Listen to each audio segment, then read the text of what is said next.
Já conheceu uma novidade? A plataforma do Dom Henrique é um ambiente de estudo para aprofundar a fé. Ali você encontra estudos bíblicos, homilias, comentários da Palavra de Deus, comentários da fé católica. Dê uma volta lá. Ali tem conteúdos que realmente vão ajudar você. Conteúdos exclusivos, conteúdos que você não viu ainda.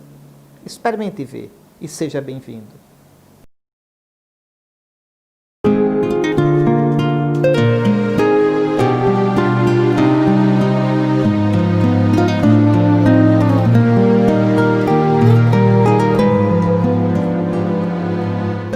Meus caros irmãos, me foi perguntado sobre a questão dos casais casados na igreja, recebendo o sacramento do matrimônio, que faliram, fracassaram por algum motivo no seu casamento e depois contraíram uma segunda união, uma união, não é, de fato, mas sem o sacramento do matrimônio. Qual a situação deles?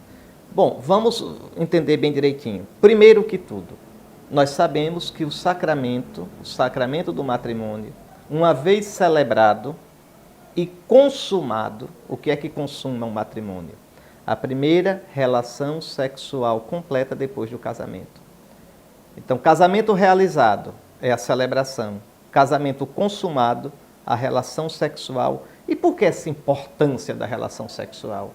Porque ela é o ato mais específico, mais característico do matrimônio. É a relação sexual. Casa-se para viver uma vida comum, culminando com a relação sexual. E se alguém quiser casar sem ter relação sexual? Não é casamento. Não é casamento. É uma união fraterna, é conviver, mas não é casamento. A união sexual, a união carnal, para dizer uma palavra técnica, o concurso carnal é a coisa mais característica do amor conjugal. Do amor conjugal. Então, por isso que o ato sexual após o casamento é o que consuma o casamento. Vejam, a gente sabe que esse casamento é indissolúvel. Cristo não deu poder a ninguém, nem a igreja, para desfazer esse casamento. Nem o Papa pode, nenhum Papa pode, nenhum bispo pode, nenhum concílio reunido pode. O casamento é indissolúvel, por vontade de Cristo. Só há uma realidade que dissolve o casamento, a morte. Pronto. Um casal se separando, a primeira coisa que tem que fazer é averiguar se esse casamento foi válido ou se houve alguma coisa que, mesmo havendo a celebração, tudo bonitinho externamente, esse casamento não era nulo. Por exemplo, se um dos dois casou obrigado, esse casamento pode ser considerado nulo, porque o casamento tem que ser um ato livre. Se um dos dois casou-se enganado pelo outro, o outro ou a outra tinha uma coisa, uma característica, uma situação, que se a outra parte soubesse não aceitaria casar, e no entanto não sabia e ninguém disse, casou enganado, esse casamento é nulo. Se houve realmente dolo, o desejo de enganar e de esconder. Então, há coisas que fazem com que a igreja declare que não houve casamento. Veja, não anula o casamento. Declara que não existiu o casamento. Então, esta é a primeira coisa. Mas o casamento sendo válido, feito, realizado e consumado, então, quem se une numa segunda união, objetivamente está contra o que Cristo pensou para o matrimônio. Ah, mas é difícil. Perguntaram lá em São Mateus, os apóstolos perguntaram, se é assim, é melhor não casar. E Jesus diz, não é? Que há muitos que são chamados a viver a viver como solteiros, como se fossem eunucos por amor do reino dos céus. Separou-se. Nosso Senhor está dizendo, Nosso Senhor não é brincadeira, não. Nosso Senhor propõe isso, separou-se, então não se una a outra pessoa sexualmente. Viva como eunuco por amor do reino dos céus. Aquela palavra ali não é simplesmente para quem quer ser religioso, é para o casado que se separou. Pode olhar lá o contexto. Pode olhar o contexto. A gente nunca observa isso. Então, essa palavra do Senhor a gente não pode desfazer. Mas aí tem o irmão que se separou, e nesse mundo de hoje de tanta solidão, o sonho dele mesmo era ter uma família, tudo, ele nem foi culpado pela separação, e ele contrai uma nova união. Antigamente a igreja era muito rígida com isso. Por quê? Porque toda a sociedade jogava a favor da família. Existia toda uma proteção, de modo que um fracasso no casamento e unir-se a outra pessoa era uma falta muito grave, porque a sociedade dava as condições, o mundo dava as condições para você estar bem na família. O que foi que houve que não deu certo? Você tinha a proteção da sua família, porque a família não era só um homem, uma mulher, e um filho e um cachorro. Não, era um pequeno clã, pai, mãe, cunhado, cunhada, sobrinho. Você tinha como diminuir, aliviar a sua solidão. Hoje, com as pessoas tão despreparadas para casar, tão despreparadas afetivamente, com a solidão tão grande, então a igreja olha, não é que a igreja tenha mudado a doutrina, em nada. A união entre duas pessoas, já uma pessoa casada com uma outra pessoa, ela é objetivamente, não é, adultério. Vai ser sempre. Nosso Senhor chamou assim, não tem quem bote o nome não. Agora, aí veja, a atitude da igreja muda no comportamento, tem uma compreensão.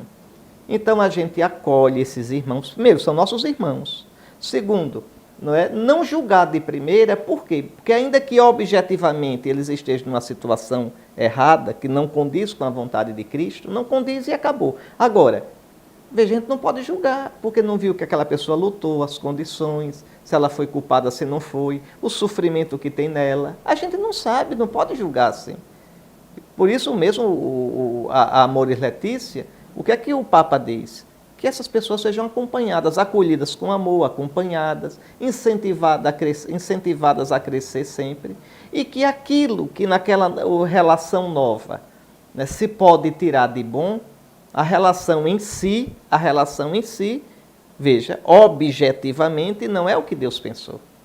Mas ali há coisas boas. Então incentivar os dois a que rezem, incentivar os dois a que cresçam no amor, incentivar os dois a que criem os filhos que nasceram dessa união, incentivar os dois a que sejam fiéis um ao outro, incentivar os dois a que vão à missa juntos, incentivar os dois a que façam caminho de igreja.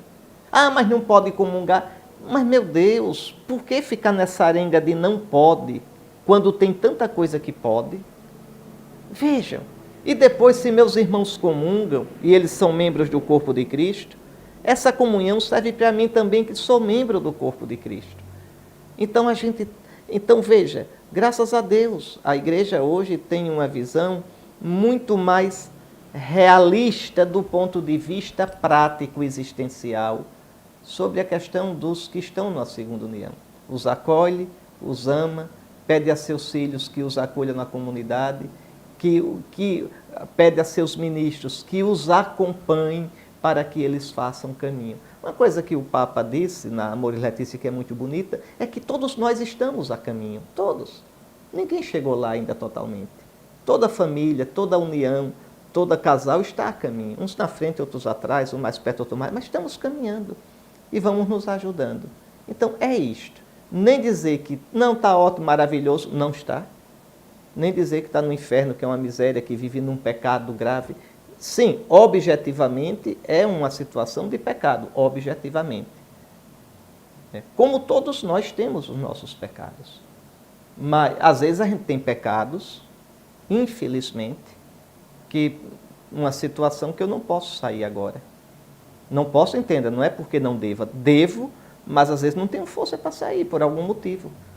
Então, é pecado, mas o grau de culpabilidade muda de acordo com a situação da pessoa. Então é isso, rezemos. E a gente precisava criar uma vivência cristã de menos polêmica. Com as redes sociais isso ficou muito poluído, de menos polêmica, de mais serenidade e de mais amor e compreensão em Cristo Jesus. Isso sim. Deus abençoe você.